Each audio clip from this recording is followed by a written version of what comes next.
നമ്മുടെ ചിന്തകൾക്കും യുക്തികൾക്കും അപ്പുറത്തുള്ള ചില കാര്യങ്ങൾ ഈ ലോകത്ത് എവിടേക്കോ സംഭവിക്കാറുണ്ട്. കേൾക്കുമ്പോൾ വെറുമൊരു ഭാവനയോ സിനിമാ കഥയോ എന്ന് തോന്നിപ്പിക്കുന്ന എന്നാൽ പൂർണ്ണമായും സത്യമായ ചില അപൂർവ സംഭവങ്ങൾ. ശാസ്ത്രം പോലും കൃത്യമായ ഉത്തരം നൽകാനാകാതെ പകച്ചു നിന്ന നിമിഷങ്ങൾ, മനുഷ്യന്റെ നിശ്ചയദാർഢ്യത്തിന് മുന്നിൽ വിധി പോലും തോറ്റുകൊടുത്ത ചരിത്രങ്ങൾ.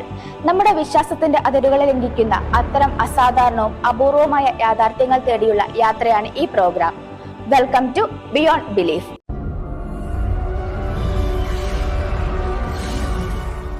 മരണത്തിന്റെ തണുത്ത കൈകൾ തൊട്ടുമുന്നിൽ വന്ന് വിളിക്കുമ്പോൾ ജീവിക്കാൻ വേണ്ടിയുള്ള മനുഷ്യന്റെ പോരാട്ട വീര്യം എത്രത്തോളമായിരിക്കും? കേൾക്കുമ്പോൾ വെറും ഒരു സിനിമാ കഥയെന്ന് തോന്നിപ്പിക്കുമെങ്കിലും സ്വന്തം കൈ മുറിച്ചു മാറ്റി മരണത്തിന്റെ വക്കിൽ നിന്ന് ജീവിതത്തിലേക്ക് തിരികെ നടന്ന ഒരു മനുഷ്യന്റെ യഥാർത്ഥ കഥയാണിത്. My parents are down on Larry Ralston of Englewood, Colorado. Whoever finds this, please make an attempt to get it to them. Be sure of it. I would appreciate it. American പർവ്വതാരോഹകനായ Aron Ralston തന്റെ ജീവിതത്തിലെ ഏറ്റവും ഭീകരമായ 127 മണിക്കൂറുകളെ അതിജീവിച്ച മനുഷ്യ മനസ്സിന്റെ അസാധാരണമായ ആ കരുത്തിന്റെ വിസ്മയ കഥ നമുക്കൊന്ന് പരിചയപ്പെടാം. Hey, you lost? I'm a guide. What do you say? So the guidebook says that the route's through here, but I know a better way.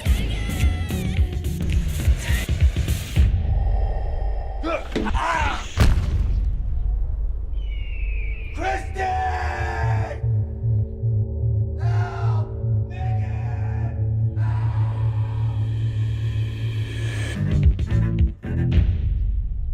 1975 October 27 അമേരിക്കയിൽ ജനിച്ച ആറൺ റാസ്റ്റൺ ഒരു മെക്കാനിക്കൽ എഞ്ചിനീയറും സാഹസിക യാത്രകൾ ഏറെ ഇഷ്ടപ്പെടുന്ന ഒരു മൗണ്ടൻ ക്ലൈംബറുമായിരുന്നു. ഒറ്റയ്ക്ക് മല കയറാനും പ്രകൃതിയിലൂടെ സഞ്ചരിക്കാനുമാണ് അദ്ദേഹത്തിന് ഏറ്റവും ഇഷ്ടം. 2003 മെയ് 1 അമേരിക്കയിലെ യൂട്ടാനിലെ ബ്ലൂ ജോൺ ക്യാനിലേക്ക് ആറൺ ഒറ്റയ്ക്ക് യാത്ര പോയി. എന്നാൽ എവിടേക്കാണ് പോകുന്നതെന്ന് ആരോടും പറഞ്ഞിരുന്നില്ല. ക്യാനലിലൂടെ നടക്കുന്നതിനിടെ ഏകദേശം 360 കിലോഗ്രാം ഭാരമുള്ള ഒരു വലിയ പാറ താഴേക്ക് വീണ് അദ്ദേഹത്തിന്റെ വലത് കൈ പാറയ്ക്കും ക്യാനലിന്റെ ഭിത്തിക്കും ഇടയിൽ അകപ്പെട്ടു.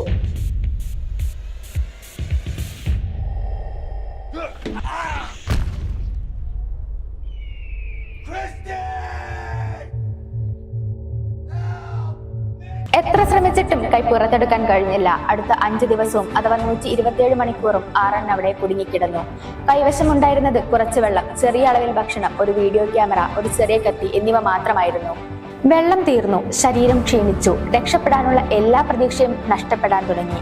ഇനി ആരും തന്നെ രക്ഷിക്കാൻ വരില്ലെന്ന് അദ്ദേഹം മനസ്സിലാക്കി. കാരണം താൻ എവിടേക്കാണ് പോകുന്നതെന്ന് ആരോടും പറഞ്ഞിരുന്നില്ല.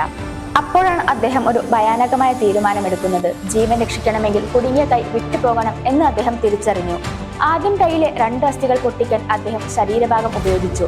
തുടർന്ന് കൈവശമുണ്ടായിരുന്ന ചെറിയ മൾട്ടിടൂൾ കത്തി ഉപയോഗിച്ച് കുടുങ്ങിയിരുന്ന വലതു മുൻകൈ മുറിച്ചു മാറ്റി. അത് വളരെ വേദനാജനകവും മണിക്കൂറുകളോളം നീണ്ട ഒരു പ്രക്രിയയുമായിരുന്നു. കൈ സ്വതന്ത്രമായ ശേഷം അദ്ദേഹം ഏകദേശം 20 മീറ്റർ ഉയരമുള്ള ഒരു പാറയിറങ്ങി. പിന്നീട് നിരവധി കിലോമീറ്ററുകൾ നടന്നു. വഴിയിൽ ചില വിനോദസഞ്ചാരികളെ കണ്ടു. അവർ ഉടൻ രക്ഷാപ്രവർത്തകരെ വിവരം അറിയിക്കുകയും ഹെലികോപ്റ്റർ എത്തി ആറണിനെ ആശുപത്രിയിലേക്ക് മാറ്റുകയും ചെയ്തു. മരണത്തിന്റെ വക്കിൽ നിന്ന് തിരിച്ചു വന്ന ഈ സംഭവം ലോകത്തിലെ ഏറ്റവും ശ്രദ്ധേയമായ അതിജീവന കഥകളിൽ ഒന്നായി മാറി. ചികിത്സയ്ക്ക് ശേഷം ആറൺ സുഖം പ്രാപിച്ചു.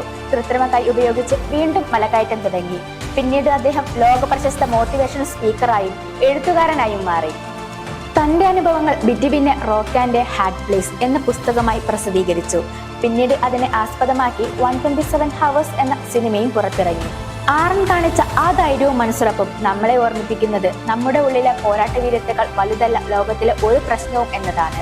ഇരുണ്ട മലയിടുക്കുകളിൽ നിന്ന് അദ്ദേഹം വെളിച്ചത്തിലേക്ക് തിരികെ നടന്നതുപോലെ ഏത് തകർച്ചയിൽ നിന്നും കൂടുതൽ കരുത്തോടെ ഉയർത്തെഴുന്നേൽക്കാൻ ഈ കഥ ലോകമെമ്പാടുമുള്ള ആളുകൾക്ക് ഇന്നും ഒരു നിത്യപ്രചോദനമാണ്.